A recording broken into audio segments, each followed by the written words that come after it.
ठीक है, तो आज हम लोग स्टैटिक जीके में स्पोर्ट्स प्रारंभ करेंगे, यानी कि खेल से लगातार क्वेश्चन पूछे जाते हैं।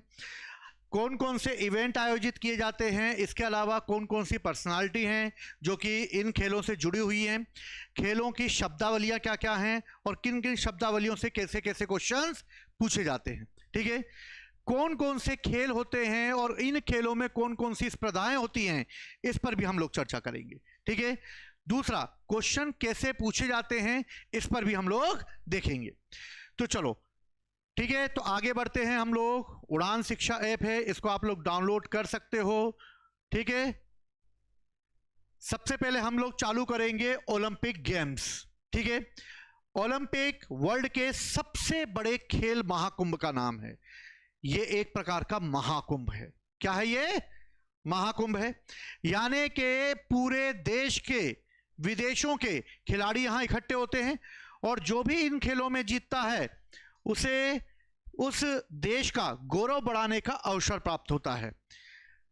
ओलंपिक खेलों की अगर बात की जाए तो ओलंपिक खेलों का एक सिंबल है, ये सिंबल तुम लोगों के सामने है। ठीक, इन्हें 5 छल्लों में डिवाइड किया जाता है। कितने छल्लों में? 5 छल्लों में। नीला ये एक एक महाद्वीपों को बताता है। जैसे नीला किस महाद्वीप को बताएगा? यूरोप को बताएगा। येलो किस महाद्वीप को बताएगा? एशिया को बताएगा। ब्लैक किसको बताएगा? अफ्रीका को बताएगा। ग्रीन किसको बताएगा? ऑस्ट्रेलिया को बताएगा। और रेड किसको बताएगा? अमेरिका को बताएगा। और इस तरीके से ये 5 छल्ले अलग अलग महाद्वीपों को प्रेजेंट करते हैं। क्वेश्चन पूछा जा सकता है कौन सा कलर किस महाद्वीप को करता है। समझ गए बात को? चलो टेस्ट में पूछूंगा मैं तुम लोगों से ये। आगे बढ़ते हैं हम लोग। अब सबसे पहले हम ओलंपिक गेम्स की बात करते हैं कि ओलंपिक गेम्स कब चालू हुए। तो ओलंपिक का जो इतिहास है वो बहुत ही प्राचीन माना जाता है और यह माना जाता है कि संभवतः ओलंपिक गेम्स सबसे पहले यूनान में प्रारंभ हुए होंगे। कहां प्रारंभ हुए होंगे? यूनान में। अब इसकी बात आती है कि यूनान में कब प्रारंभ हुए होंगे ये। तो एक डेट निकल कर आई कि 776 बीसी में, यानी कि आज से लगभग 2500 साल पुराने, यानी 2500 साल पहले एक गेम आयोजित किए गए थे जो कि 776 बीसी में किए गए। और ये ग्रीस यानी कि यूनान, जिसको हम ग्रीस के नाम से भी जानते हैं, वहां के एक ओलंपिया शहर में आयोजित किए गए। कहां आयोजित किए गए? ओलंपिया शहर में आयोजित किए गए। और ये एक देवता की याद में किए गए जिसका नाम था ज्यूस। किसके सम्मान में किया गया? ज्यूस के सम्मान में। ज्यूस उस समय यूनान के एक देवता थे जिनके सम्मान में हरक्यूलिस ने एक स्टेडियम बनवाया।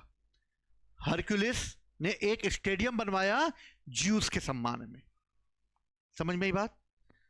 तो हरक्यूलिस उस समय का राजा था और उस समय हरक्यूलिस ने ओलंपिक गेमों का आयोजित करने के लिए ये पूरा स्टेडियम बनवाया और ज्यूस देवता की याद में 776 में ये ओलंपिक आयोजित किए गए।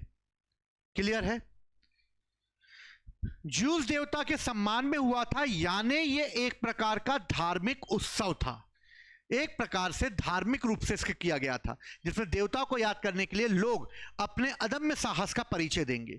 लोग आपस में दौड़ेंगे, लोग कूदेंगे, लोग लड़ेंगे कुश्ती के रूप में, और इस तरीके से ये मनोरंजन के रूप में और देवताओं को याद करने के रूप में एक धार्मिक उत्सव के रूप में मनाया गया।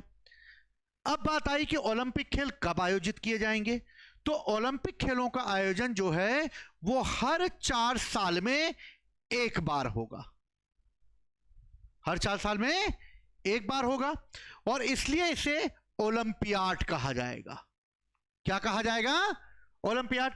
और इस तरह ओलंपिक गेमों का आयोजन किया जाना प्रारंभ हुआ और इस तरह ओलंपिक गेम प्रारंभ किए गए। क्लियर है सबको यहां तक? तो याद रखना, सबसे पहले ओलंपिया में होगा। आगे चलकर ओलंपिक गेम कुछ लगभग 300-400 सालों तक होते रहे अपने अपने स्तर पर, यानी कि इतना महत्वपूर्ण नहीं रहा। संभवतः इस ओलंपिक गेमों में आपस में लोग इसे मनोरंजन के रूप में यूज करने लगे, लोगों को एक दूसरे से लड़ाने लगे और इस तरीके से राजा महाराजा अपने मनोरंजन के लिए इसका प्रयोग करने लगे। 393 तक आते आते इस ओलंपिक गेम को एक रोमन सम्राट हुआ जिसका नाम था थियोडोसियस फर्स्ट। और थियोडोसियस फर्स्ट ने एक कॉन्सेप्ट निकाल दिया, उस समय एक ऑर्डर पास कर दिया, उसने एक नियम बना दिया उसने कि आज के बाद कोई भी मूर्ति पूजा से संबंधित त्योहारों को नहीं मनाया जाएगा और उस पर लगा दिया प्रतिबंध। और इस तरीके से जो रोमन ओलंपिक ग्रीस में हो रहे थे उस ओलंपिक गेमों को बंद कर दिया गया। क्लियर है यहां तक? और ओलंपिक गेम बंद हो गए। अब ओलंपिक गेम बंद हो जाने के बाद जो प्राचीन ओलंपिक जो खेल आयोजित किए जाते थे उनका हो गया अंत और हो गए वो समाप्त। अब इसके बाद आने वाले समय में एक लंबे समय तक ओलंपिक गेमों का आयोजन नहीं हुआ। अब जब एक लंबे समय तक ओलंपिक गेमों का आयोजन नहीं हुआ तो उन ओलंपिक गेमों को आयोजित करने के लिए आगे चलकर यह प्रयास किया गया कि किसी ना किसी तरीके से ओलंपिक गेम वापस चालू किए जाएं। और इसी क्रम में 1894 में एक फ्रांसीसी टीचर हुए जिनका नाम था पियरे डी कूबर्तीन। क्या थे फ्रांसीसी टीचर का नाम? पियरे डी कूबर्तीन, जिसे आधुनिक ओलंपिक का जनक कहा जाता है।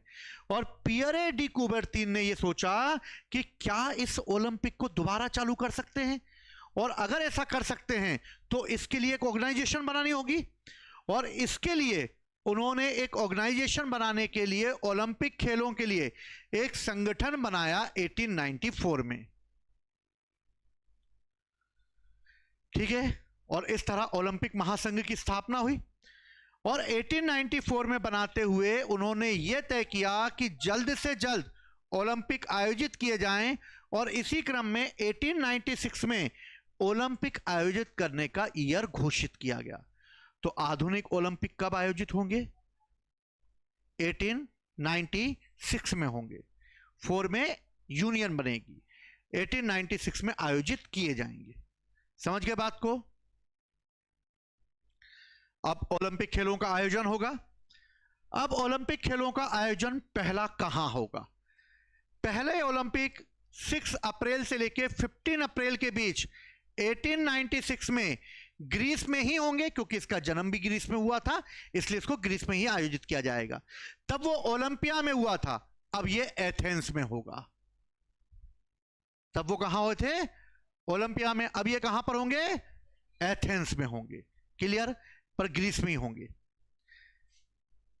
कौन मेजबानी करेगा? तो प्राचीन ओलंपिक का देश ग्रीस इसकी मेजबानी करेगा। क्लियर है? समझ में आ रही बात सबको? कितने देश भाग लेंगे? तो उस समय क्योंकि नया नया था इसलिए 14 देशों ने भाग लिया। 241 एथलीट इसमें शामिल हुए। और इस तरह इस ओलंपिक में सिर्फ पुरुषों ने ही भाग लिया, महिलाओं ने इस ओलंपिक में भाग नहीं लिया। महिलाओं ने भाग लिया है दूसरे ओलंपिक में 1900 में। और 1900 में 2 चीजें हुई हैं। पहली चीज, इसी ओलंपिक में महिलाओं ने भी भाग लिया और इसी ओलंपिक में भारत ने भी पहली बार भाग लिया। बात समझ में आई? 1900 के ओलंपिक में कितने खेल हुए? 9 खेल हुए। कितनी स्पर्धाएं हुई? 43 इवेंट हुए। 43 इवेंट जो हुए इसमें एथलेटिक्स, जिम्नास्टिक, तैराकी, भारोत्तोलन यानी कि वेट लिफ्टिंग, कुश्ती, तलवारबाजी, निशानेबाजी, साइकिलिंग, टेनिस, ऐसे सारे गेम एथेंस में आयोजित किए गए। यह है एथेंस, यह है ओलंपिया हिल्स।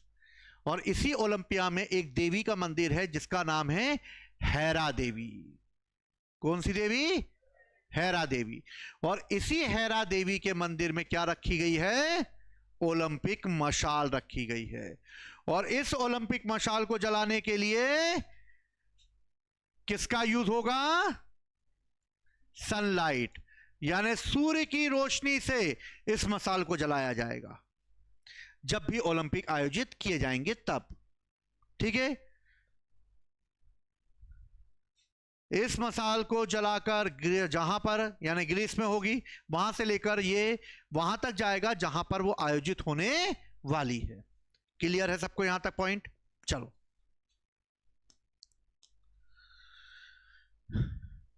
ओलंपिक में कोई ना कोई जीतेगा और कोई ना कोई हारेगा, और हार कर जीतने वाले को क्या कहते हैं? लेकिन ऐसा यहां पर नहीं होगा। बाजीगर सिर्फ शाहरुख खान ही बन के घूमते रहेंगे, लेकिन यहां पे कोई बाजीगर नहीं। यहां पर 3 मेडल मिलेंगे, गोल्ड, सिल्वर और ब्रॉन्ज। लेकिन स्टार्टिंग ओलंपिक में ये नहीं दिए जाते थे। स्टार्टिंग में ये ओलंपिक में नहीं दिए जाते थे, बल्कि जीतने वाले को जैतून के पत्तों से बना हुआ मुकुट मिलता था। क्या मिलता था? मुकुट मिलता था। पहला जो स्थान लेता था उसको सिल्वर, जैतून के पत्तों की एक शाखा और एक डिप्लोमा मिलता था। सेकेंड वाले को ब्रॉन्ज मेडल और एक डिप्लोमा दिया जाता था। गोल्ड का रोल नहीं था। 1904 में पहली बार यानी थर्ड ओलंपिक में गोल्ड, सिल्वर और ब्रॉन्ज देने की परंपरा चालू की गई। तो कब दिया गया गोल्ड पहली बार? 1904 में। ठीक है, 1912 तक आते आते स्टॉकहोम ओलंपिक में स्वर्ण पदक ठोस सोने तक ही दिए जाते थे और प्योर गोल्ड के दिए जाते थे, ये ठोस सोने के रूप में दिए जाते थे। लेकिन 1912 तक जब ये दिए गए गोल्ड के रूप में, तो इससे क्या होगा? गोल्ड जो है वो खिलाड़ियों को ज्यादा से ज्यादा दिया जाएगा और गोल्ड महंगा होता जा रहा था। इसलिए जब गोल्ड महंगा होने लगा तो गोल्ड की जगह गोल्ड का रूप में ही चांदी का यूज किया गया और 92% चांदी रखी गई और 6 ग्राम सिर्फ सोना मिलाया गया और इस तरह बना गोल्ड मेडल। सिर्फ परत लगाई गई है गोल्ड की। सिल्वर ये चांदी का ही बना होता है और एक ब्रॉन्ज और टीन वगैरह मिलाकर बनाया जाता है, इसको कहते हैं ब्रॉन्ज मेडल। ठीक है, तो कितने मेडल दिए जाएंगे? 3 मेडल दिए जाएंगे। गोल्ड मेडल कब से दिया जाएगा? 1904 से दिया जाएगा।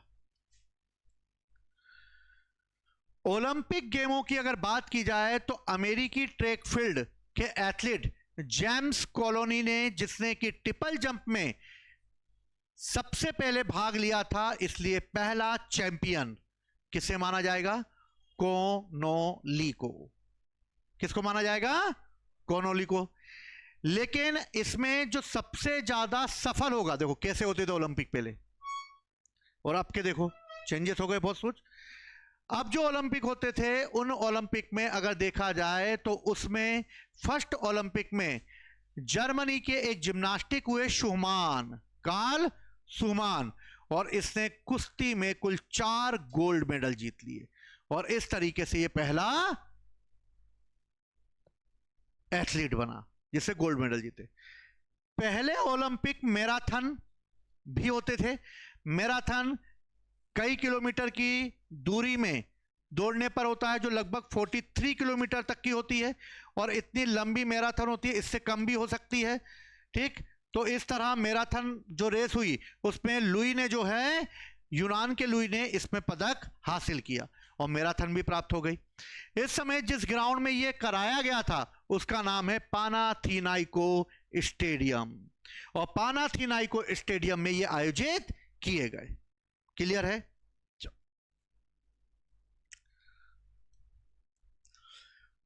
ओलंपिक खेल कितने प्रकार के होंगे? तो ओलंपिक खेल 3 प्रकार के होंगे। पहले होंगे समर ओलंपिक, सेकेंड होंगे विंटर ओलंपिक और थर्ड होंगे यंग और यूथ ओलंपिक, जिसे हम पैरा ओलंपिक कहेंगे। समर ओलंपिक ओलंपिक में सबसे बड़ा होगा और यही सबसे प्रसिद्ध होंगे, इसी में इवेंट सबसे ज्यादा लोग देखेंगे।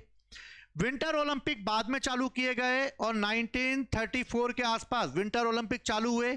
ये बर्फ और बर्फ पर खेले जाने वाले खेलों पर आधारित होते थे, जो आइस के ऊपर खेले जाते थे। यानी ये समर ओलंपिक हैं, ये विंटर ओलंपिक हैं, ये पैरा ओलंपिक हैं।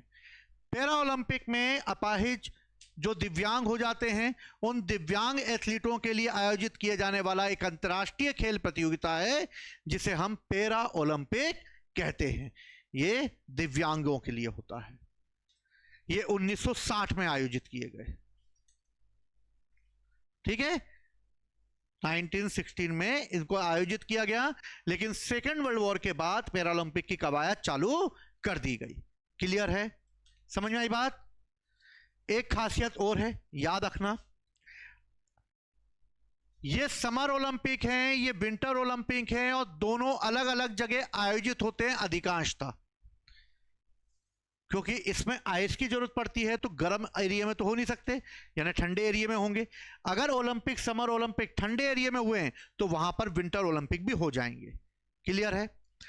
लेकिन जहां पर समर ओलंपिक आयोजित होते हैं वहीं पर पैरा ओलंपिक भी आयोजित होते हैं। समझ गए बात को? क्यों? क्योंकि स्टेडियम इसमें भी बनना है, स्टेडियम इसमें भी बनना है, तो डबल खर्चा बच जाएगा। तो जो समर ओलंपिक आयोजित करेगा वहीं पर पैरा ओलंपिक भी आयोजित कर दिए जाएंगे। विंटर ओलंपिक आयोजित नहीं हो पाएगा, कभी कभी हो भी जाएगा। समझ गए बात को? चलो ठीक है, समझ में आ गई बात सबको?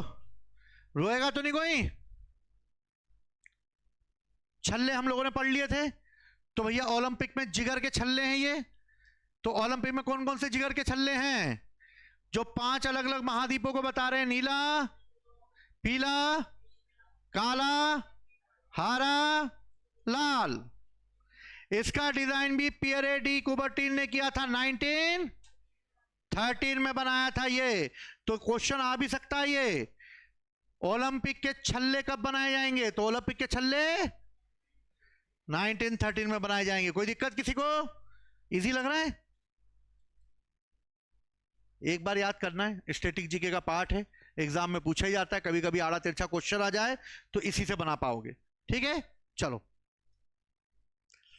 ओलंपिक का लैटिन भाषा में अर्थ है सिटियस अल्ट्रियस फोर्टियस। तेज दौड़ो, ऊंचा उठो और बलवान बनो, मजबूत बनो। तेज, ऊंचा, मजबूत। ठीक है। ओलंपिक मशाल, ओलंपिक मशाल की अगर बात की जाए तो ओलंपिक मशाल यूनान से शुरू होगी, कहां तक जाएगी? उस शहर तक जाएगी जहां तक आयोजित होना है वो ओलंपिक। ये शांति और मित्रता को बताने वाली है। और ओलंपिक मशाल हेरा मंदिर में रखी जाएगी। कहां रखी जाएगी? और लगभग 1936 में इस मशाल को जलाना प्रारंभ किया जाएगा। कब प्रारंभ किया जाएगा? 1936 में। IOC, international Olympic committee, ITS की स्थापना जो की गई थी वो 1894 में 23 जून को की गई। किसने की? पियरे डी कुबर्टोनी की। बता दिया था मैंने स्टार्टिंग में तुम्हें कि 1894 में एक यूनियन बनाई जाएगी और 1896 में पहला ओलंपिक आयोजित किया जाएगा। समझ में आ गई यहां तक बातें सबको? ठीक है, मीटिंग हो रही थी उधर, देख ली मीटिंग? मीटिंग हो रही है 1894 में आईओसी बनाने के लिए। कहां है मुख्यालय? लुसाने। यूरोप के खेल का मैदान कहते हैं स्विट्जरलैंड को। यूरोप के खेल का मैदान है स्विट्जरलैंड। ठीक है, और यहीं पर होगी आईओसी की हेडक्वार्टर। यह है आईओसी का हेडक्वार्टर। अभी प्रेजेंट टाइम पे इसके अध्यक्ष थॉमस बॉक है। क्या कार्य करेगा ये? मेजबान शहर का चयन करेगा कहां ओलंपिक होने, उनके नियम निर्धारित करेगा, खेलों के प्रिंसिपल निर्धारित करेगा और ये देखेगा कि ओलंपिक किस तरीके से और कैसे आयोजित किए जाने हैं। क्लियर है बात?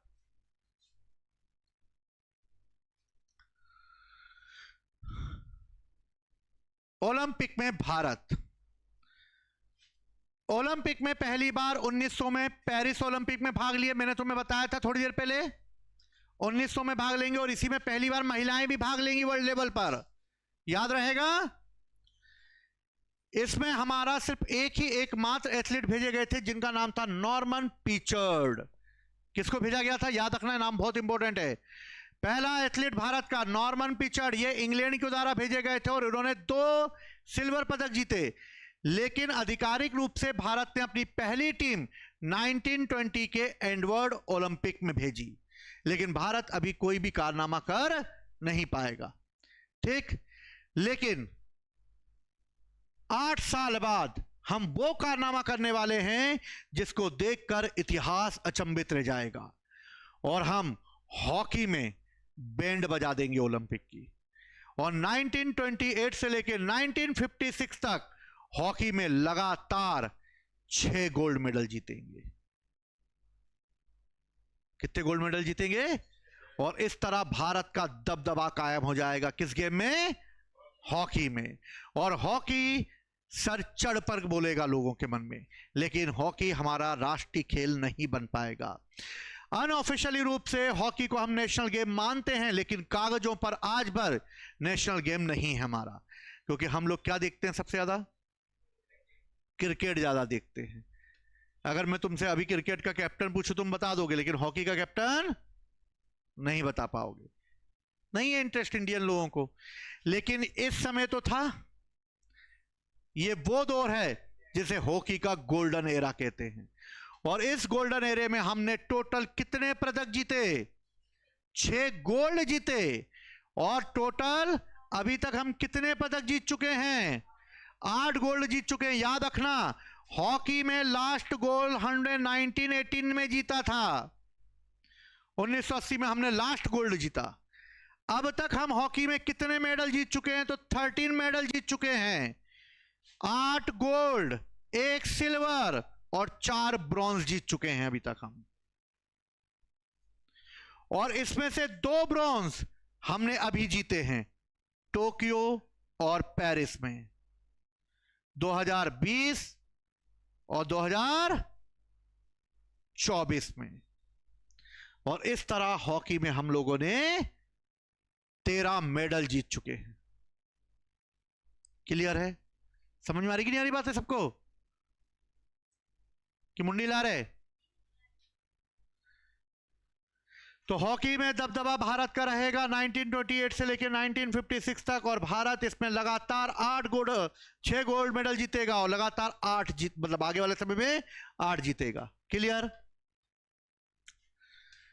भारत में अगर पर्सनल व्यक्तिगत रूप से देखा जाए तो पहला मेडल के.डी. जाधव के द्वारा जीता जाएगा। किसके द्वारा?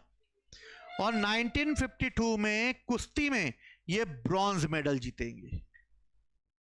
कुश्ती में क्या जीतेंगे? ब्रॉन्ज मेडल जीतेंगे। ये भारत में व्यक्तिगत पदक प्राप्त करने वाले पहले व्यक्ति हैं, KD. Jadhav. Tokyo Olympic 2020, Bharat का सबसे अच्छा ओलंपिक टोक्यो ओलंपिक रहा है आज तक। इस ओलंपिक में हमने 1 गोल्ड, 2 सिल्वर और 4 ब्रॉन्ज जीते। और इस गोल्ड को जीता नीरज चोपड़ा ने। और इस तरह नीरज चोपड़ा ने इस गोल्ड मेडल को जीतकर भारत की रैंकिंग बढ़ा दी। और इस तरह जेवलिन थ्रो में नीरज चोपड़ा ने, क्या फांसी वैसी लग गया क्या? ठीक है, तुम्हें पता नहीं होगा ना कौन है, इसलिए मैंने गोला करा इस पे। ठीक है, तो नीरज चोपड़ा ने इसमें गोल्ड मेडल जीता। और इस तरीके से नीरज चोपड़ा ने भाला फेंक में गोल्ड पदक जीतकर इतिहास रच दिया। ओलंपिक में अभी तक अगर देखा जाए तो 1912 से लेकर 1948 तक ओलंपिक में 8 से रिलेटेड प्रतियोगिताएं भी आयोजित होती थी, लेकिन बाद में चलकर इन प्रतियोगिताओं को समाप्त कर दिया गया, क्योंकि इसमें पेंटिंग, संगीत, वास्तुकला, साहित्य सब होते थे। और पियरे डी कुबर्तिन के द्वारा इसके साहित्य में भी उन्होंने पदक जीत लिया, लेकिन बाद में ये हटा दिए गए। ठीक है, और सब स्पोर्ट्स तक ही लिमिट रखा गया। 1900 के पेरिस ओलंपिक की एक और खासियत यह रही कि पेरिस ओलंपिक में महिलाओं ने भाग लिया। पढ़ चुके हम लोग। स्विस यानी स्विट्जरलैंड के एक नाविक हुए हेलेन डी पोर्टलेस। ये आधुनिक ओलंपिक में भाग लेने वाली पहली महिला है। पोर्टलेस है ना, सबको पोटली में डाल देगी वो। पोर्टलेस। सफेद हाथी एक प्रकार की समस्या है जो ये बताती है कि ओलंपिक होने के बाद जो ओलंपिक के जो स्टेडियम है उसके रख रखाव में बहुत प्रॉब्लम आती है, इसलिए इसके लिए एक वर्ड यूज किया गया है, व्हाइट एलिफेंट।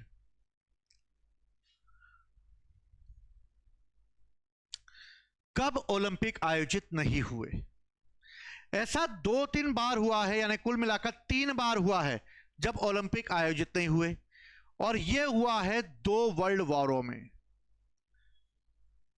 पहला world war, second world war. पहला वर्ल्ड वॉर 1914 से लेकर 1918, सेकेंड वर्ल्ड वॉर 1939 से लेकर 1945। तो 1916 में होने वाले ओलंपिक नहीं हुए, 1940 और 1944 में होने वाले ओलंपिक नहीं हुए, और इस तरह 3 बार ओलंपिक आयोजित नहीं किए गए। वर्ल्ड वॉर चल रहा था ना, वर्ल्ड वॉर में कैसा होता, बम से उड़ा देते ओलंपिक को, सब मर जाते। समझ गए बात को? 2 बार ऐसा हुआ है कि 2 देशों ने ओलंपिक का बहिष्कार किया है। एक बार 1920 में मास्को ओलंपिक हुए जिसे यूएसए ने खेलने से मना कर दिया, और 1984 में लॉस एंजलिस में हुए जिसे सोवियत संघ ने खेलने से मना कर दिया। यह ऐसा इसलिए हुआ क्योंकि सेकेंड वर्ल्ड वॉर के बाद वर्ल्ड में चालू हो गया था क्या? कोल्ड वॉर, शीत युद्ध। और कोल्ड वॉर चल रहा था रूस और अमेरिका के बीच में, और रूस और अमेरिका के बीच में चलने की वजह से रूस अमेरिका को सपोर्ट नहीं करता था और अमेरिका रूस को सपोर्ट नहीं करता था, और इसी का परिणाम हुआ कि कोल्ड वॉर में दोनों ने एक दूसरे के यहां ओलंपिक में भाग नहीं लिया। क्लियर है? कोई दिक्कत किसी को? कोई कां, कोई कू, कोई की? बताओ, कोई कां कू की नहीं है? चलो, ये है हमारी ओलंपिक टीम, महान खिलाड़ियों से भरी हुई हमारी ओलंपिक टीम, जिसने ओलंपिक खेल में हॉकी को गोल्डन एरा दिया। और 1928 से 56 के बीच हमने 6 गोल्ड जीतकर भारत में ओलंपिक खेलों में अपना दबदबा कायम कर दिया, और इसमें सबसे महत्वपूर्ण योग निभाया बलवीर सीनियर और मेजर ध्यानचंद ने, जिसे हॉकी का जादूगर कहते हैं। नाम सुना मेजर ध्यानचंद का, है ना? हॉकी का जादूगर कहा जाता है मेजर ध्यानचंद को, ठीक है, याद रखना। अभिनव बिंद्रा 2008 के बीजिंग ओलंपिक हुए, जिसमें हमारे शूटर हुए अभिनव बिंद्रा, जिन्होंने 10 मीटर एयर राइफल स्पर्धा में भारत का पहला व्यक्तिगत ओलंपिक गोल्ड मेडल जीता। और भारत का पहला गोल्ड मेडल कौन जीत के लाया? अभिनव बिंद्रा, 2008 के बीजिंग ओलंपिक में। क्लियर है? तो हमने ओलंपिक में पदक जीता। इसके बाद नीरज चोपड़ा ने टोक्यो ओलंपिक खेला, और टोक्यो ओलंपिक 2020 में हुए, जो 2021 में आयोजित किए गए, क्योंकि इस समय क्या हुआ था भारत में, वर्ल्ड लेवल पे कोरोना था, और कोरोना की वजह से 2021 में आयोजित किए। और इसी में जेवलिन थ्रो में हमने गोल्ड मेडल प्राप्त किया, और इस तरह नीरज चोपड़ा ने भाला फेंक में स्वर्ण पदक प्राप्त करते हुए भारत को ओलंपिक का सबसे अच्छा ओलंपिक बना दिया। क्लियर है? अभिनव बिंद्रा के बाद भारत में दूसरे व्यक्तिगत स्तर पर स्वर्ण विजेता जीतने वाले एथलीट हैं नीरज चोपड़ा, और नीरज चोपड़ा ने इस इवेंट में 87.58 मीटर का थ्रो करके इस गोल्ड को जीत लिया। लेकिन इस गोल्ड को वो होने वाले अगले ओलंपिक, जिसे हम पेरिस ओलंपिक के नाम से जानते हैं, जो 2024 में आयोजित होंगे, इस पेरिस ओलंपिक में हम अपना दबदबा कायम नहीं रख पाए, और नीरज चोपड़ा इसमें गोल्ड मेडल ना जीतते हुए सिल्वर मेडल जीता। और पाकिस्तान के अरशद नदीम ने इसमें 91 पॉइंट समथिंग का रिकॉर्ड बनाया और इस तरह वर्ल्ड रिकॉर्ड बनाते हुए उसने इस मेडल से भारत को दूर कर दिया और नीरज चोपड़ा को सिल्वर मेडल से संतुष्ट होना पड़ा। इस तरह पेरिस ओलंपिक में नीरज चोपड़ा ने रजत पदक पर अपना दबदबा कायम करा। समझ गए बात को? नोट्स बनाना है, पीपीटी तो अपनी जगह होती है, लिखी हुई किताबें अपनी होती हैं, लेकिन हैंड राइटिंग के नोट्स अपने होते हैं, इसलिए हैंड राइटिंग के नोट्स बनाना है सबको। अब हैंड राइटिंग के नोट का मतलब ये नहीं है कि चित्र भी बनाने लगो, है ना। बोला सर ने हैंड राइटिंग नोट्स बोला था, चित्र भी बनाना है, पता लगा ओलंपिक का मैदान बनाते ही शाम हो गई तुम्हारी। ठीक है, तो भारत में केडी जाधव ने 1952 के हेलेंसिकी ओलंपिक में कुश्ती में ब्रॉन्ज मेडल जीता था। कर्णम मल्लेश्वरी, नाम सुना है? 2000 के सिडनी ओलंपिक में वेट लिफ्टिंग में ये वो महिला है जिसने ब्रॉन्ज मेडल जीतकर, कर्णम मल्लेश्वरी ने इतिहास रच दिया और इस तरह ये भारत की पहली महिला बनी जिसने ओलंपिक में मेडल जीता है।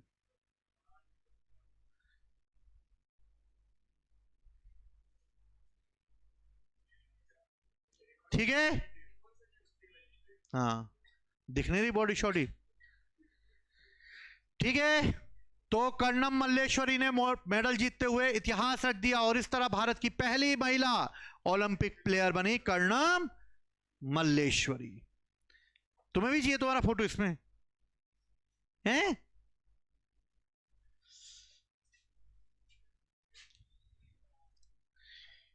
पीवी सिंधु बैडमिंटन में 2 ओलंपिक पदक जीतने वाली महिलाएं हैं, 2016 और 2020 में जीती।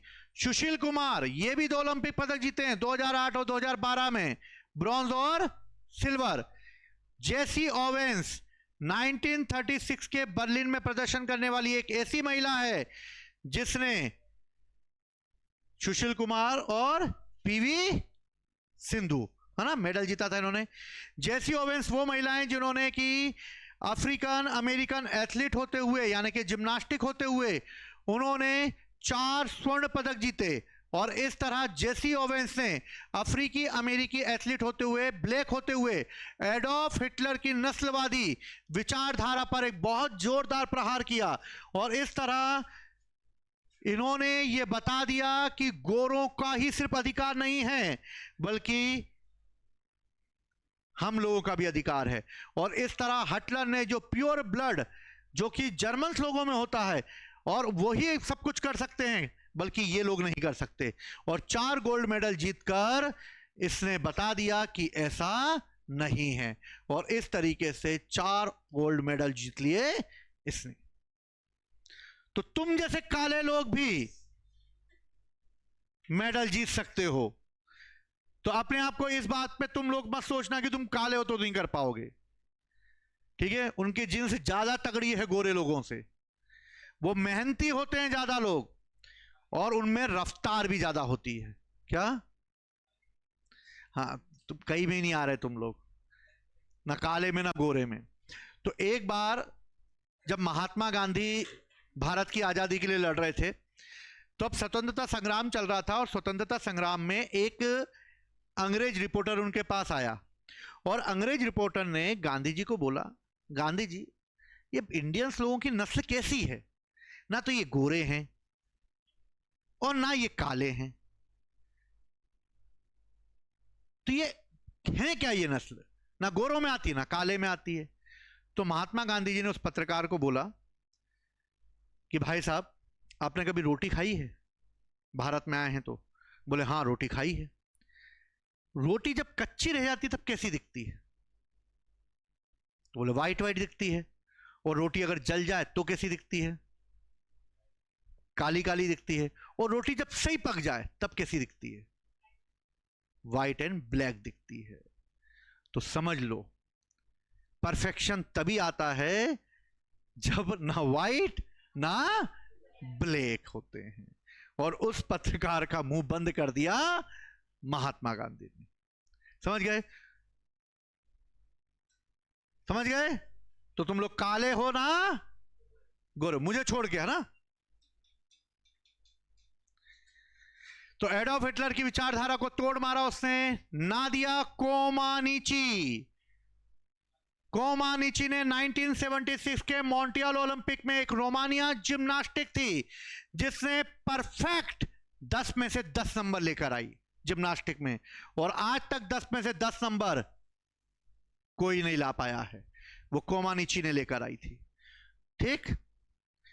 टोक्यो ओलंपिक में स्केटबोर्डिंग, सर्फिंग, स्पोर्ट क्लाइंबिंग और कराटे जैसे गेम्स शामिल किए गए और इस तरह नए गेम शामिल हुए टोक्यो ओलंपिक में। टोक्यो ओलंपिक भारत के उन ओलंपिकों का नाम है जो कि इतिहास में भारत के लिए अभी तक सबसे महत्वपूर्ण ओलंपिकों में से रहा है। जुलाई 2021 से अगस्त 2020 के बीच में वो आयोजित हुए, 21 के बीच में आयोजित हुए, 8 अगस्त से तक आयोजित हुए। टोक्यो जापान में हुए। महामारी की वजह से कब हुए? 21 में। भारत ने इसमें क्या प्रदर्शन किया? कितने पदक जीतकर लाया? 1 गोल्ड, 2 रजत और 4। इस तरह तालिका में वो कौन से नंबर पे रहा? और नीरज चोपड़ा ने इसमें जेवलिन थ्रो में क्या प्राप्त कर लिया? पहला गोल्ड प्राप्त कर लिया। और इस तरह ये हॉकी टीम है भारत की जो इसमें ब्रॉन्ज मेडल जीतेगी। ठीक है।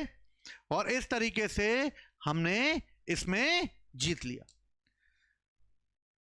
इसके अलावा टोक्यो ओलंपिक में भारत ने और भी पदक जीत निकाले, जैसे मीराबाई चानू भारत तोलो यानी कि वेट लिफ्टिंग में जीता, रवि दाहिया कुश्ती में सिल्वर जीता, पीवी सिंधु बैडमिंटन में, लवलीना मुक्केबाजी में, बजरंग पूनिया कुश्ती में और भारतीय हॉकी टीम ने ब्रॉन्ज मेडल जीत लिया। और इस तरह पीवी सिंधु, लवलीना, ठीक है ना, रवि दाहिया और नीरज चोपड़ा जैसे खिलाड़ी इसमें शामिल हुए। ठीक। और इस तरह पीवी सिंधु इन सब ने इसमें मेडल जीते। क्लियर है?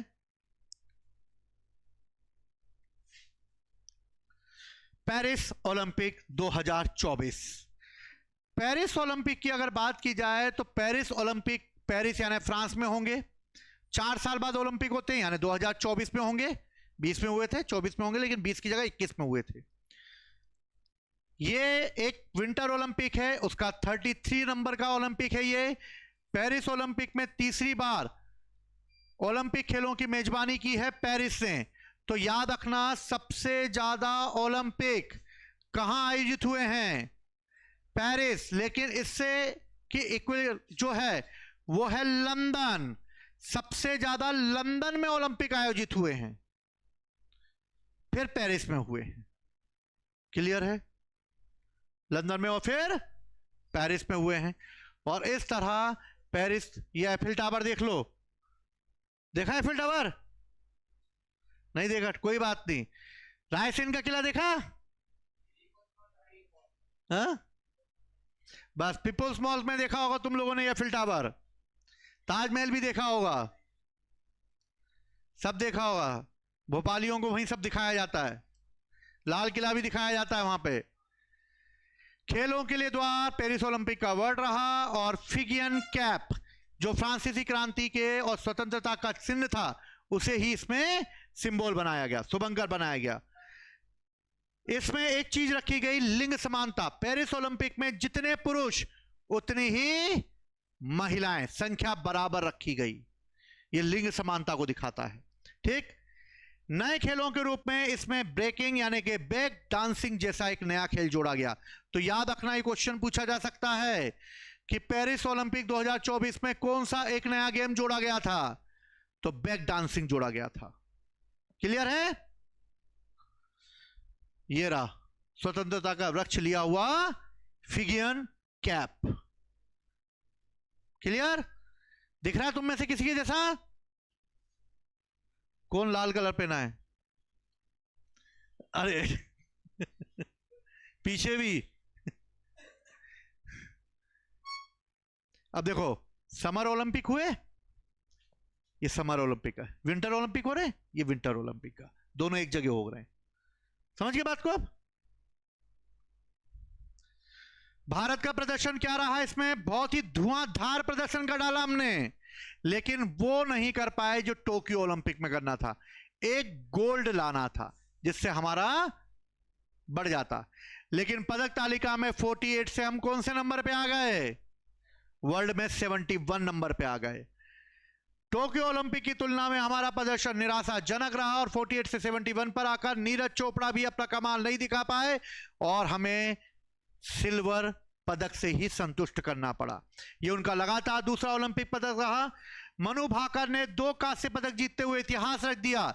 इन्होंने 10 मीटर एयर राइफल में यह जीता, मनु भाकर ने, और इस तरह उन्होंने सर्वोच्च चिन्ह के साथ एक मिश्रित टीम बनाकर दूसरा मेडल जीत लिया। इसके बाद भारतीय हॉकी टीम ने भी ब्रॉन्ज मेडल जीता और इस तरह लगातार दूसरे ओलंपिक में भी हॉकी ब्रॉन्ज मेडल जीत गई। अमन सहरवार कुश्ती में और स्वप्निल कुसाले ने निशानेबाजी में गोल्ड मेडल जीत लिया और इस तरीके से ये हैं भारत के ओलंपिक विजेता पेरिस ओलंपिक में। ठीक है,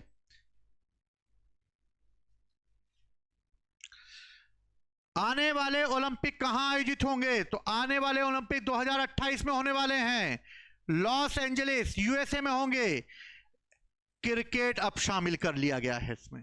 इस बार के ओलंपिक में क्या खेला जाएगा? क्रिकेट खेला जाएगा, समझ गए? इसके अलावा बेसबॉल, सॉफ्टबॉल, लैक्रोस और फ्लैग फुटबॉल को भी शामिल किया जाएगा और इस तरह लॉस एंजलिस में होने वाले हैं नए ओलंपिक। याद रहेगा? क्लियर है? समझ गए बात को? तो इन ओलंपिकों को याद रखना कब और कहां ये ओलंपिक गेम आयोजित किए जाएंगे। ठीक है, तो विंटर ओलंपिक, ठीक है, तो विंटर ओलंपिक हम लोग करते हैं। समर ओलंपिक के बाद अगले जो गेम होते हैं उन्हें कहा जाता है विंटर ओलंपिक। विंटर ओलंपिक यानी कि शीतकालीन खेल। विंटर ओलंपिक क्योंकि नाम में ही लगा हुआ है उसके शीतकालीन, यानी ये कहां पर खेले जाएंगे? बर्फ पे खेले जाएंगे, यानी आइस पर खेले जाएंगे। और इस तरह आइस पर होने वाले ये सारे गेम जो हैं वो विंटर ओलंपिक का ही हिस्सा होंगे। समर ओलंपिक के बाद कुछ ऐसे भी ओलंपिक आयोजित किए गए जो कि बर्फ पर आयोजित होने चाहिए और इसी क्रम में विंटर ओलंपिक का आयोजन किया गया। और विंटर ओलंपिक जो हैं वो बर्फ और बर्फ पर खेले जाने वाले विश्व के सबसे बड़े गेम हैं। ठीक है ना? इसमें आइस पे हो गए सारे इवेंट। ये भी कितने साल में होंगे? समर ओलंपिक की तरह विंटर ओलंपिक भी 4 साल में होंगे। अगर हम इसकी बात करें तो इसका प्रारंभ जो है वो समर ओलंपिक के दौरान ही हमें देखने को मिलता है और समर ओलंपिक के साथ ही विंटर ओलंपिक में जो इवेंट आयोजित किए जाते थे वो समर ओलंपिक के साथ ही कुछ करवा दिए जाते थे।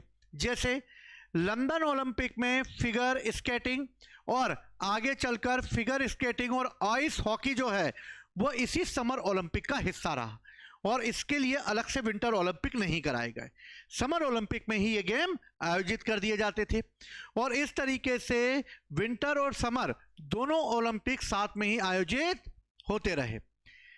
1924 में समर ओलंपिक से विंटर ओलंपिक इन दोनों में चेंजेस करने के लिए 1924 में फ्रांस के सोमानिस्क में एक इंटरनेशनल विंटर ओलंपिक वीक मनाया गया और यह तय किया गया कि किस तरीके से जो है विंटर ओलंपिक समर ओलंपिक के साथ ही आयोजित होते रहे। लेकिन समर ओलंपिक की बढ़ती हुई लोकप्रियता को देखते हुए विंटर ओलंपिक को भी अलग से आयोजित कराने का प्रावधान किया गया और इस तरह से 1992 में आकर समर ओलंपिक से विंटर ओलंपिक को अलग कर दिया गया।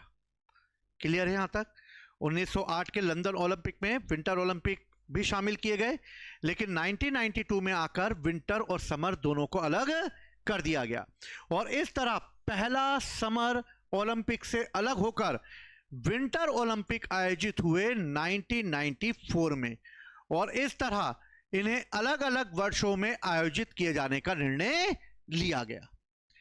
अब समर ओलंपिक भी 4 साल बाद होंगे, विंटर ओलंपिक भी 4 साल बाद होंगे, लेकिन ऐसा किया गया कि जैसे मान लो 1908 में समर ओलंपिक होने हैं, तो अगले 4 साल में कब होंगे? अब ये 1912 में होंगे समर ओलंपिक।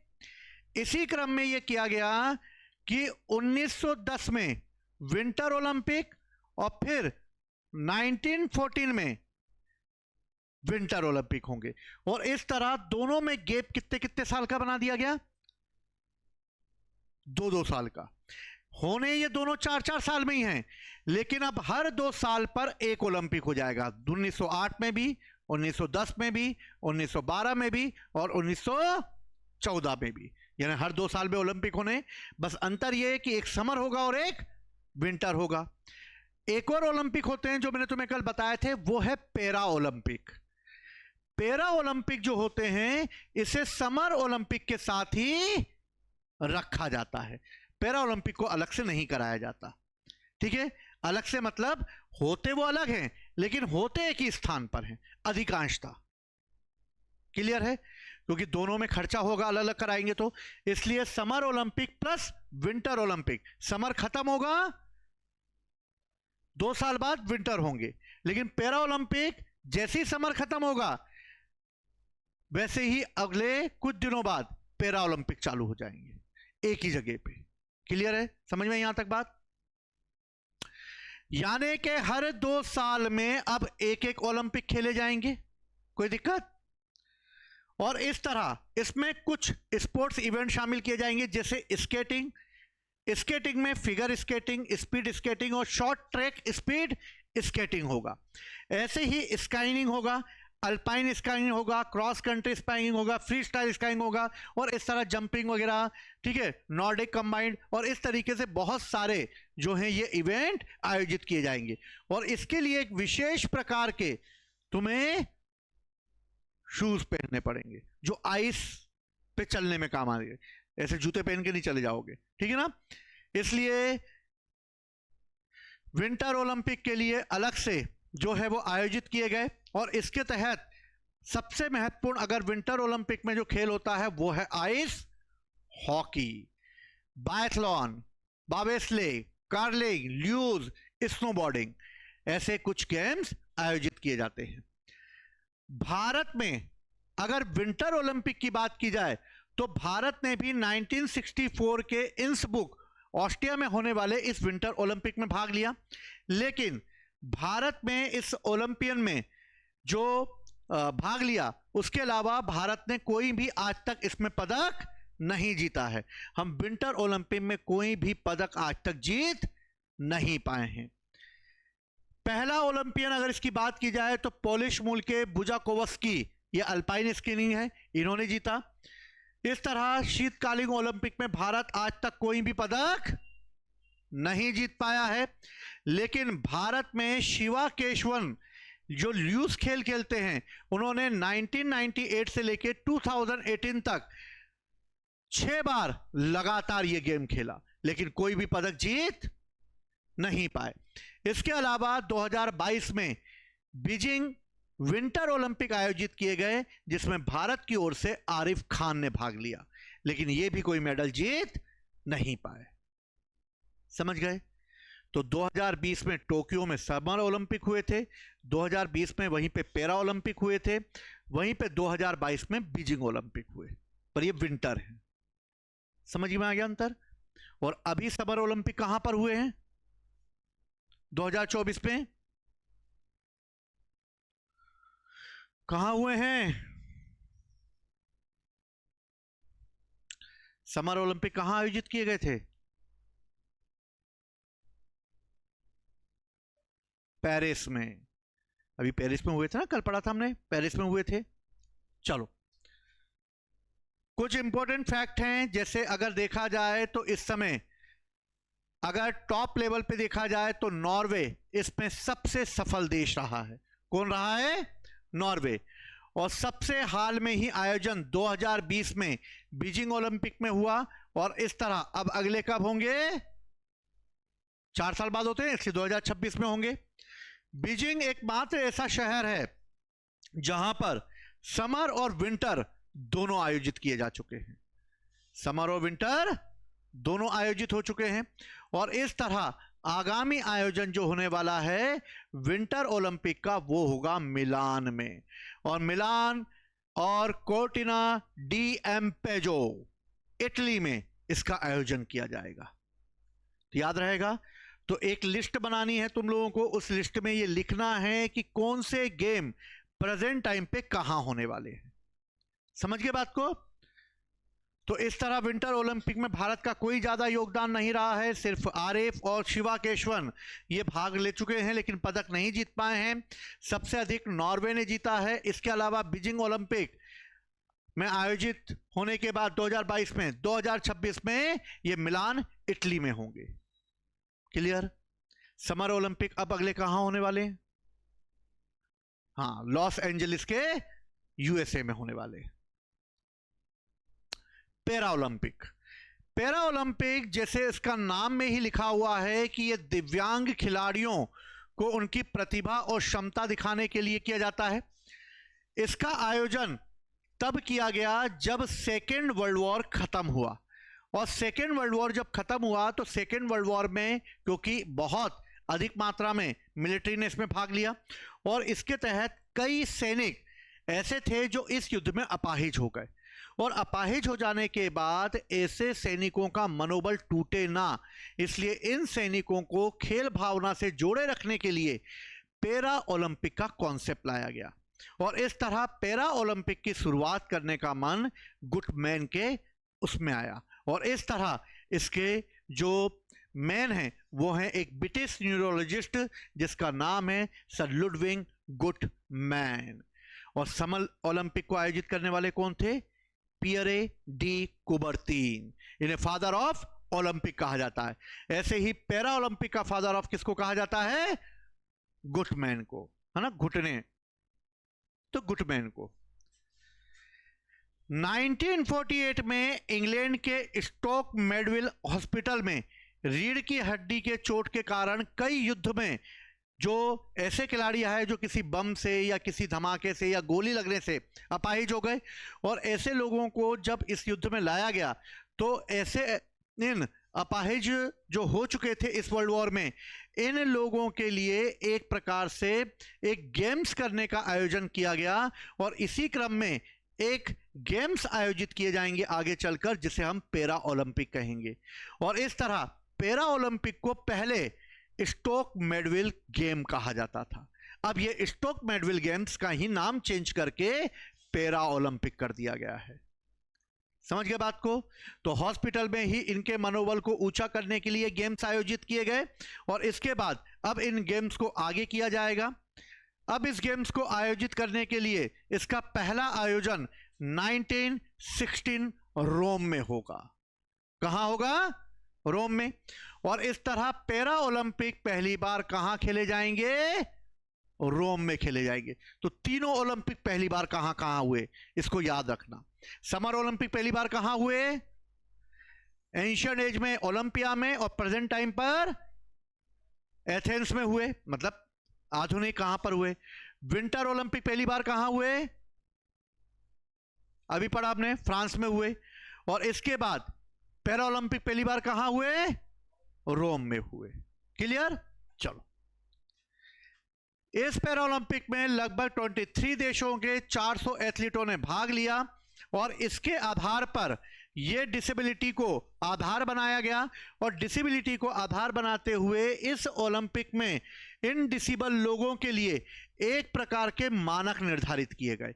आखिर कौन विकलांग किस कैटेगरी में खेलेगा, और इसके लिए अगर कोई फिजिकल डिसेबिलिटी वाला है जिसको चलने फिरने में दिक्कत आती है, जिसका अंग नहीं है, पाँव नहीं है, हाथ नहीं है, मांसपेशियों में पावर नहीं है जिससे वो खड़े हो सके, या फिर वो ब्लाइंड है, यही हो सकता है विकलांग, ठीक है, या तो वो ब्लाइंड होगा या फिर उसके शरीर का कोई अंग काम नहीं कर रहा होगा। ऐसी कंडीशन में इन विकलांग एथलीटों को जोड़ने के लिए एक प्रकार से इस ओलंपिक का आयोजन किया गया, लेकिन बाद में इसमें बौद्धिक अक्षमता को भी आधार बनाया गया, जो कि सोचने समझने की शक्ति जिनके अंदर थोड़ी कम होती है। ऐसे एथलीटों के लिए एक प्रकार का क्लासिफिकेशन किया गया। क्लासिफिकेशन क्या किया गया, इन सभी को एक कोड दिए गए। क्या दिए गए? कोड दिए गए। ये एथलीटों को जो कोड दिए गए हैं वो या तो एक अल्फाबेट होगा, अक्षर होगा, या फिर एक नंबर होगा।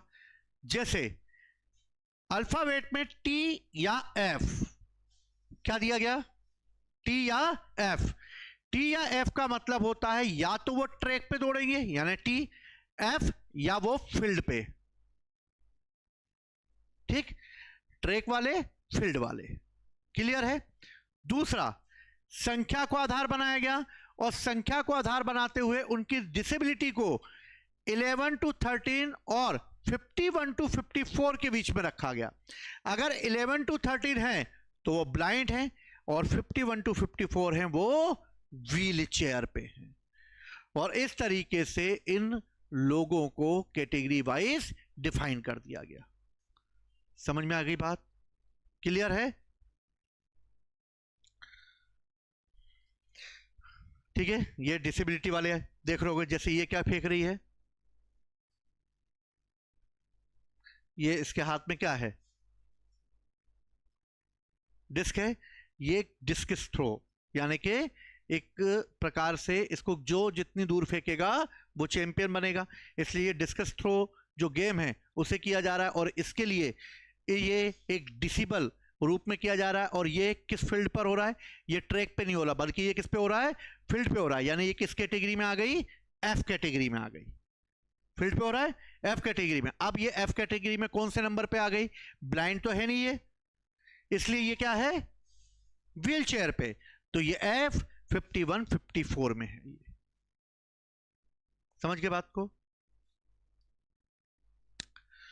पैरा ओलंपिक में भारत ने भी अपना महत्वपूर्ण योगदान दिया और भारत ने पैरा ओलंपिक में भाग लेने के लिए अपना एक शानदार प्रदर्शन किया। इन्होंने 1972 में हिडलबर्ग में होने वाले मुरलीकांत पेटकर भारत के पहला ओलंपिक खिलाड़ी बने हैं, जिन्होंने 50 मीटर फ्री स्टाइल तैराकी में स्वर्ण पदक जीता है। और इस तरह भारत के पहले पैरा ओलंपिक खिलाड़ी कौन हैं? मुरलीकांत पेटकर।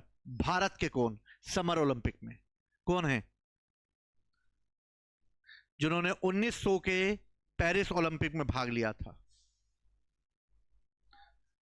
नॉर्मन पिचार्ड। याद है कि नहीं? कि भूला हो गया? कंफ्यूजन हो रहा है क्या? थोड़ा नाम में कंफ्यूजन होगा। क्यों? क्योंकि हमने नाम इनके सुने नहीं है और एग्जामिनर को यह पता है कि ये बच्चों का वीक पॉइंट है, इसलिए वो इस तरह से क्वेश्चन डालेगा। ठीक है, चलो, इसलिए हम लोग इसको कर रहे हैं। टोक्यो 2020 मैंने तुम्हें पहले बताया था कि जहां पैरालंपिक होंगे वहीं पे समर ओलंपिक होंगे, तो यहीं पर होंगे ये टोक्यो में समर ओलंपिक हुआ था 2020 में, यहां भी समर ओलंपिक होगा 2020 में होंगे। इसके तहत सबसे सफल पैरा ओलंपिक रहे और भारत ने करीबन 19 पदक में से 5 गोल्ड मेडल जीते। किससे पदक जीते? हमने 19 पदक जीते, इसमें 5 गोल्ड मेडल जीते, जिसमें अवनी लेखारा ने निशानेबाजी में एक ही पैरा ओलंपिक में 2 पदक यानी गोल्ड और ब्रॉन्ज जीता और ये जीतने वाली वे पहली महिला बन गई। सुमित अंतिल, ये जेवलिंग थ्रो भाला फेंक में, वहां नीरज चोपड़ा है, यहां सुमित अंतिल है। समझ गए बात को? मनीष नरवाल, ये शूटिंग में है, इन्होंने भी गोल्ड मेडल जीता। लेकिन पेरिस ओलंपिक, फिर आ गए पेरिस, वहां भी पेरिस, यहां भी पेरिस। पेरिस ओलंपिक में हमने रिकॉर्ड तोड़ दिया और टोटल 19 पदक के साथ हमने 7 गोल्ड जीत लिए, जिसमें से प्रवीण कुमार ने हाई जंप में जीत लिया, सुमित अंतिल ने भाला फेंक जेवलिंग थ्रो में जीत लिया और शीतल देवी ने तीरंदाजी में जीत लिया। और इस तरीके से सभी खिलाड़ियों ने अपने अपने उसमें गोल्ड मेडल जीत लिए और भारत का नाम जो है रोशन कर दिया। मुरलीकांत पेटकर भारत के पहले पैरा ओलंपिक हैं जिन्होंने की पदक जीता और वो भी 1972 में 50 मीटर स्विमिंग में जीता। अवनी लखेरा क्या हैं? निशानेबाज हैं। सुमित अंतिल क्या करेंगे? वर्ल्ड रिकॉर्ड बनाया इन्होंने। देवेंद्र झाझारिया क्या करेंगे, ये भी भाला फेंक में 2 गोल्ड मेडल जीते इन्होंने भी।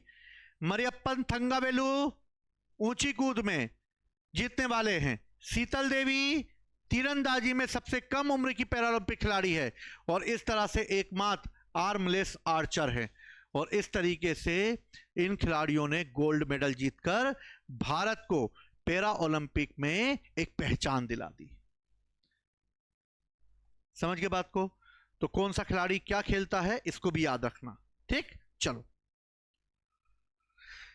क्लियर है सबको? चलो अब देखते हैं ओलंपिक मेडल्स। ओलंपिक मेडल्स की बात की जाए तो ओलंपिक में 3 मेडल दिए जाते हैं, गोल्ड, सिल्वर और ब्रॉन्ज। लेकिन गोल्ड, सिल्वर और ब्रॉन्ज फर्स्ट, सेकंड और थर्ड आने वालों को दिए जाते हैं। लेकिन स्टार्टिंग में सिर्फ रजत और ब्रॉन्ज दिए जाते थे, गोल्ड नहीं दिया जाता था। पहले स्थान पर आने वाले विजेता को आने वाले समय में 1904 में गोल्ड मेडल देने की शुरुआत की गई और इस तरह पहले वाले को अब क्या मिलेगा, गोल्ड मेडल। पहले क्या मिलता था, सिल्वर और ब्रॉन्ज मिलता था पहले और दूसरे वाले को, और उसके साथ जैतून का मुकुट दिया जाता था, डिप्लोमा एक दिया जाता था। लेकिन अब 1904 में गोल्ड दिया गया। जब गोल्ड दिया गया तो ये गोल्ड प्योर गोल्ड रूप में दिया गया। इससे ओलंपिक को लगा यार इससे तो हमारा खर्चा बढ़ गया बहुत, प्योर ओलंपिक में गोल्ड जा रहा है, यानी कि गोल्ड धातु का जा रहा है। तो 1912 में गोल्ड को देने से जगह उन्होंने दिया तो सोने का ही, लेकिन उसके अंदर 92.5% चांदी भर दी और सिर्फ 6 ग्राम सोने की परत लगा के इसे गोल्ड मेडल बना दिया गया। और अब प्योर गोल्ड का ना देते हुए अंदर चांदी और सोने की परत लगी हुई यह मेडल मिलेगा। समझ गए बात को? तो इस तरह सोने का पदक गोल्ड का नहीं होता, मार्केट में बेचोगे तो मिलेगा नहीं कुछ, लेकिन उसकी वैल्यू बहुत है। सिल्वर सेकेंड आने वाले को मिलता है, इसमें भी 92.5% चांदी मिली होती है। तीसरा ब्रॉन्ज होता है, ब्रॉन्ज में जो है वो तांबा, टीन, जिंक वगैरह मिलाकर बना दिया जाता है और इस तरह ये कई मिश्र धातुओं से मिलकर बनाए जाते हैं। पदक का डिजाइन यानी इस मेडल का डिजाइन कौन तैयार करेगा? तो इसका डिजाइन वो तैयार करेगा जिस शहर में वो आयोजित होने वाले हैं। यानी पेरिस में आयोजित हो तो पेरिस डिजाइन तैयार करेगा, टोक्यो में होने वाले तो टोक्यो करेगा। समझ गए? अब लॉस एंजलिस में होने वाले तो लॉस एंजलिस करेगा। क्लियर है सबको? 60 mm और 3 mm की इसकी मोटाई वगैरह होती है। और ओलंपिक डिप्लोमा एक दिया जाता है, लेकिन डिप्लोमा उन्हीं को दिया जाता है जो कि किसी इवेंट में अपना पोजीशन 8th नंबर तक बनाए रखते हैं। फर्स्ट, सेकंड, थर्ड को तो गोल्ड, सिल्वर और ब्रॉन्ज मिल गया। बाकी एथलीटों को डिप्लोमा दिया जाता है, लेकिन सिर्फ 8th रैंक तक आने पर। उसके बाद डिप्लोमा नहीं देता आगे का। ठीक है? तो 8 तक खिलाड़ियों को डिप्लोमा मिलता है। इसके लिए ओलंपिक कभी भी कोई भी नगद पुरस्कार नहीं देता है। ठीक है? ओलंपिक में अगर तुम मेडल जीतोगे तो तुम्हें कोई प्राइज नहीं मिलेगा, तुम्हें ओनली डिप्लोमा और मेडल मिलेगा और एक वो फूल मिल जाएगा, देना चाहेंगे तो अपने हिसाब से। फिर इन ओलंपिक खिलाड़ियों को पैसा कौन देगा जिन्होंने अपना इतना समय लगा दिया इसको करने में, हैं? तो इसको पैसा देगी वहां की गवर्नमेंट। और भारत सरकार ऐसे खिलाड़ियों को जिन्होंने ओलंपिक में अगर गोल्ड मेडल जीता है, इसकी राशि बढ़ा दी जाती है समय समय पर। 75 गोल्ड में, 50 लाख सिल्वर में और 30 लाख ब्रॉन्ज में दी जाती है। क्लियर है? इसके अलावा एथलीटों को राज्य सरकार भी अपने खजाने खोल देती है और लाखों करोड़ों रुपए इनको इनाम में दिए जाते हैं। स्पोर्ट अथॉरिटी द्वारा भी इन्हें इनाम दिया जाएगा और कॉरपोरेट सेक्टर के द्वारा भी इन्हें पुरस्कार दिया जाता है। जैसे मान लो अनिल अंबानी का बेटा अंगत अंबानी, क्या है, अंगत ही नाम है, क्या है? ठीक है ना? तो कोई, हाँ जो भी है, ठीक है ना? तो वो क्या करेगा, या अनिल अंबानी क्या करेगा, या टाटा क्या करेंगे, या बिरला क्या करेंगे? तो ये सब क्या करेंगे? अगर कोई ओलंपिक पदक जीतता है तो ये कॉर्पोरेट सेक्टर भी इन्हें इनाम देता है। इनाम कोई भी दे सकता है, उड़ान एकेडमी भी दे सकती है। समझ गए बात को? और इस तरीके से इन खिलाड़ियों पर पैसे की बौछार हो जाएगी और ओलंपिक पदक जीतने वाले के ऊपर करोड़ों रुपए बरसाए जाएंगे। गवर्नमेंट तो सिर्फ अनाउंसमेंट कर देगी, स्टेट गवर्नमेंट अलग अनाउंस करेगी, 4th रैंक आने पर भी दे देगी, गवर्नमेंट जॉब पक्की, और वो भी 2nd क्लास ऑफिसर। डीएसपी वगैरह की जो पद हैं वो यहां मिलते हैं, ठीक है ना। हाई लेवल का पद दिया जाता है उन लोगों को। मिलिट्री में पद दिया जाता है, जैसे महेंद्र सिंह धोनी, कपिल देव, इनको मिलिट्री में पद मिला है, ठीक है। हरभजन सिंह डीएसपी का पद मिला है। तो ऐसे कई खिलाड़ी हैं जो कि सरकारी पद पर बैठ जाते हैं, तो इनको सरकारी पद भी मिलते हैं। इसके अलावा लाखों करोड़ों रुपए मिलते हैं, ठीक है। लेकिन पेरिस ओलंपिक में नीरज चोपड़ा जो है वो पाकिस्तान के अरशद नदीम से पराजित हो गया, जिसकी वजह से उन्हें सिल्वर मेडल जीतना पड़ा और उसे गोल्ड मेडल जीता। लेकिन नीरज चोपड़ा पे तो भारत सरकार ने लाखों करोड़ों रुपए बरसा दिए। नदीम जो है उसे पाकिस्तान सरकार ने गोल्ड मेडल जीतने पर मारुति 800 इनाम में दी। उनके लिए वो लग्जरी कार है, अल्टो यानी हाई सोसाइटी यूज करती है उनकी। तो उनके यहाँ जो कारें होती हैं वो बेचारा इसी लेवल पे दी जाती है, और हमारे यहाँ तो अल्टो कोई लेगा भी नहीं, और वहां पर इस तरीके से इनाम दिए जाते हैं। इसके अलावा कुछ पदक हैं, जैसे फिट से पदक है, पियरेडी कुबर्तिन पदक है जो असाधारण खेल के लिए दिया जाता है, ओलंपिक ऑर्डर है जो कि ओलंपिक आंदोलन में बढ़ावा देने के लिए दिया जाता है, और इस तरह कुछ और भी पदक मिलते हैं। ये खिलाड़ियों को नहीं मिलेंगे, ये उन व्यक्तियों को मिलेंगे जो ओलंपिक करवाते हैं, ठीक। और इस तरह ओलंपिक मेडल्स प्रदान किए जाएंगे। अब आते हैं हम ओलंपिक में रिकॉर्ड्स पर कि आखिर कौन से खिलाड़ी को कितने रिकॉर्ड्स बनाए हैं। सबसे पहले वर्ल्ड का सबसे बड़ा एथलीट कौन है? तो वर्ल्ड का सबसे बड़ा एथलीट है माइकल फेल्प्स। कौन है? Michael Phelps. ये अमेरिका का स्विमर है जिसने टोटल कितने ओलंपिक पदक जीते हैं? 28 ओलंपिक पदक जीते हैं, जिसमें से 23 गोल्ड हैं, और 23 गोल्ड में से एक ही उसमें ये सबसे ज्यादा यानी जीते हैं। और इस तरह सबसे अधिक गोल्ड मेडल जीतने वाला पुरुष भी माइकल फेल्प्स है, और माइकल फेल्प्स ने टोटल कितने पदक जीते हैं? 28, जिसमें 23 गोल्ड हैं। मोबाइल में इसकी फोटो देखना है, यही है, पर इसमें पूरी फोटो नहीं है। उसकी हाइट देखो मोबाइल में, तुम्हें देख के खुद लगेगा ये भगवान, ऐसे भी इंसान होते हैं। वो 7 फीट का है, वो ऐसा लंबा चौड़ा, उसके हाथ ऐसे हो गए हैं लंबे लंबे से, पांव ऐसे मछली की तरह हो गए, वो ऐसे पांव से ही वो ऐसे पानी को काट देता है वो। तो माइकल फेल्प्स अपने आप में एक ऐसा चमत्कार के रूप में है, वो उसकी बॉडी, उसकी अपनी पूरी बॉडी ही वैसी कर ली है। तो तैरने में उसका कोई मुकाबला नहीं कर सकता, एक तो फास्ट भी और ऊपर से लंबे समय तक भी, ठीक। दिखा? नहीं दिखा? कहां दिखा? दिखा ना? हाँ, सोचो कितना लंबा है, हम सब घुटने तक आएंगे उसके, है बहुत लंबा है वो।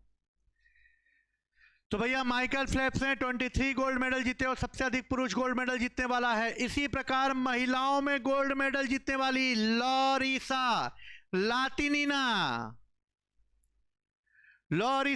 लातिनिना सोवियत रूस की है, और जिसने जिम्नास्टिक में 18 पदक जीते हैं, और इस तरीके से सबसे ज्यादा 9 गोल्ड मेडल जीते हैं। और इस तरह ये कि ओलंपिक में सबसे अधिक स्वर्ण पदक जो है वो माइकल फेल्प्स ने जीते, और इस तरीके से पुरुषों में माइकल फेल्प्स और महिलाओं में लारिसा ठीक है, लातिनीना है। एक ही ओलंपिक में सबसे ज्यादा पदक जीतने का रिकॉर्ड भी माइकल फेल्प्स के पास है, जिसने 2008 में होने वाले बीजिंग ओलंपिक में 8 गोल्ड मेडल जीते। तो 23 में से 8 तो अकेला वो बीजिंग में ही जीत गया। यहां एक गोल्ड मेडल जीतने पे हो जाता है, यहां तो 23 गोल्ड मेडल जीते हैं उसने। समझ गए? सबसे अधिक ओलंपिक में भाग लेने वाला एथलीट है Ian Miller. Miller is killer. सबसे ज्यादा मिलर किलर ने भाग लिया है ओलंपिक में। और ओलंपिक में ये कनाडा का एक हॉर्स राइडर यानी घुड़सवार है जिसने 10 ओलंपिक में भाग लिया।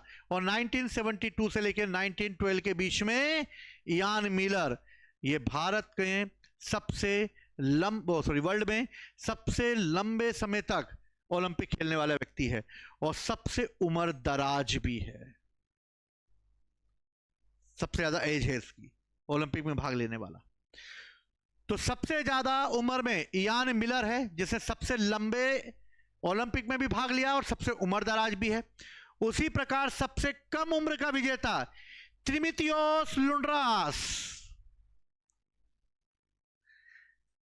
त्रिमिथियस लुंड्रास ग्रीस के जिम्नास्टिक जिसने 1896 के ओलंपिक में मात्र 10 साल 218 दिन की उम्र में ओलंपिक का ब्रॉन्ज मेडल जीता था। पता नहीं शायद बच्चे को दौड़वा दिया होगा। 1896 में पहला ओलंपिक हो रहा है तो बोल दिया होगा एक काम कर बच्चे को दौड़वा दो जरा, तो सबसे कम उम्र का हो गया। मार्जोरी गेटिंग्स ये अमेरिकी गोताखोर हैं जिन्होंने 1936 में भाग लिया और गोल्ड मेडल जीतने वाली सबसे कम उम्र की व्यक्ति हैं ये, 13 साल के। एथलेटिक्स ट्रैक एंड फील्ड में रिकॉर्ड की बात करते हैं ओलंपिक में हम लोग। पुरुषों की 100 मीटर में रिकॉर्ड बनाने वाला व्यक्ति है उसेन बोल्ट। देखा है इसको कभी? उसेन बोल्ट को देखा है? दौड़ते हुए देखा कभी इसको? देखना उसेन बोल्ट को, सन्न से निकलेगा वो। एक तो लंबा, ठीक है, 7+ हाइट होगी इसकी, 7'2", 7'3". तो उसेन बोल्ट है जो वर्ल्ड का सबसे तेज धावक है जिससे 100 मीटर 9.63 सेकेंड में जीत ली। 1 2 3 4 5 6 7 8 9 दौड़ गया 100 मीटर। क्या समझ गए बात को? तो भैया 100 मीटर 9.63 सेकंड में जीतने वाला व्यक्ति उसेन बोल्ट कहां का है? जमैका। जमैका कहां पर है? रायसेन के बगल से कट नहीं मारते अपन, न्यू मार्केट जाते हैं, है ना? ये एक वेस्ट इंडीज कंट्री है।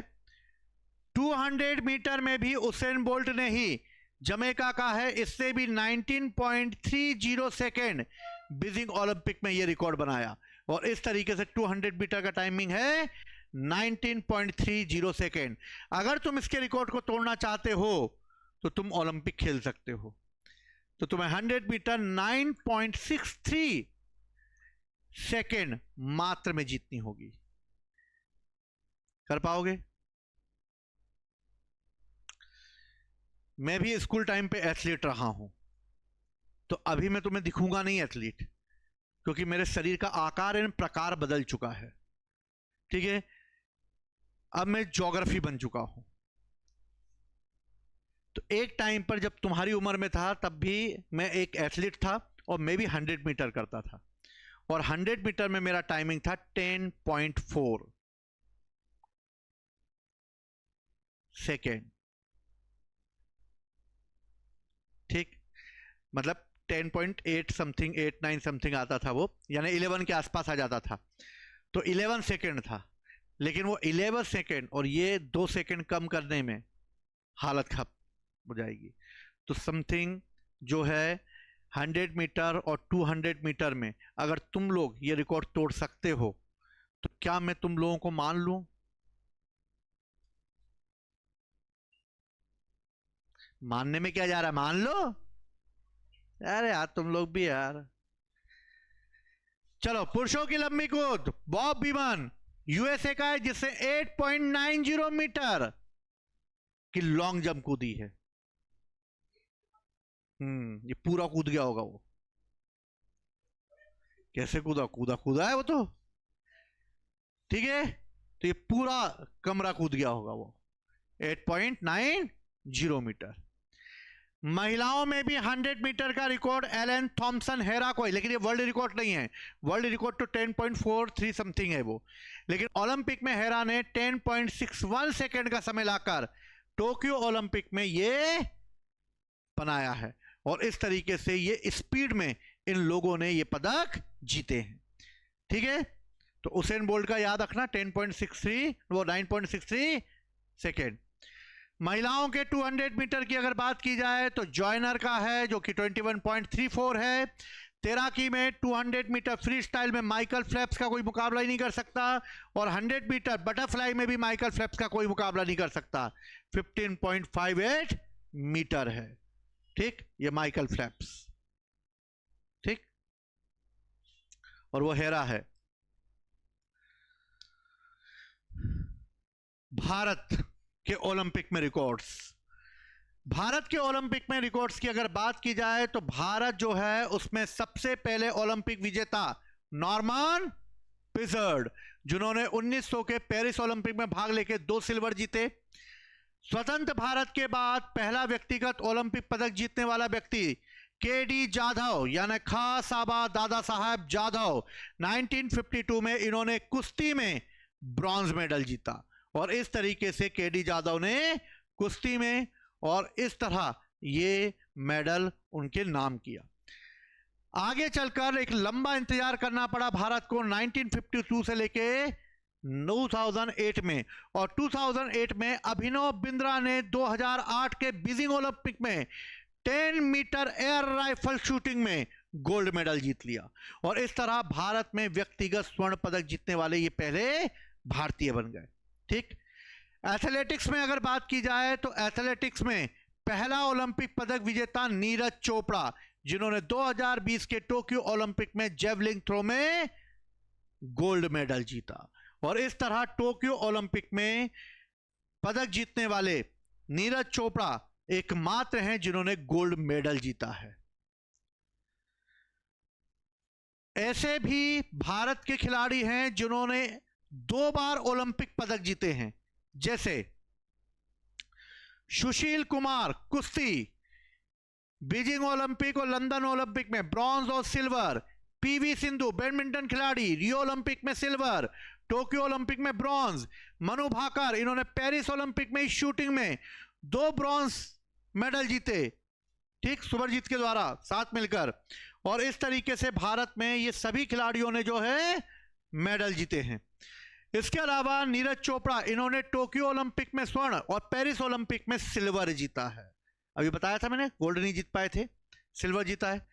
महिला ओलंपिक विजेताओं की अगर बात की जाए तो भारत की जो महिला जिन्होंने की पदक जीता है वो है 2000 में कर्णम मल्लेश्वरी।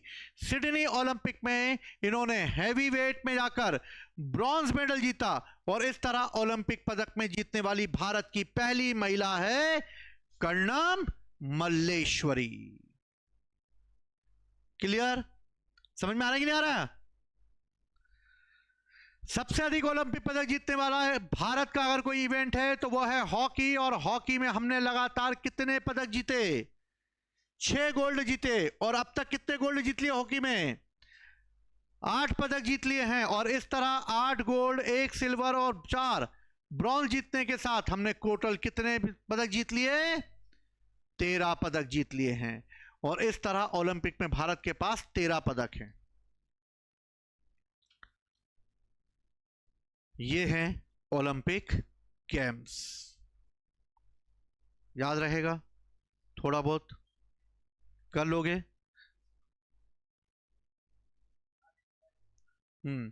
डाटा इकट्ठा करना पड़ेगा, खुद के नोट्स बनाने पड़ेंगे, नोट्स बनाकर खुद को इसमें लिखना पड़ेगा। और अगर कोई इवेंट होता है और उस इवेंट से रिलेटेड अगर कोई क्वेश्चंस आते हैं तो उसे भी तुम्हें लिखना पड़ेगा। क्लियर है? कोई डाउट किसी को?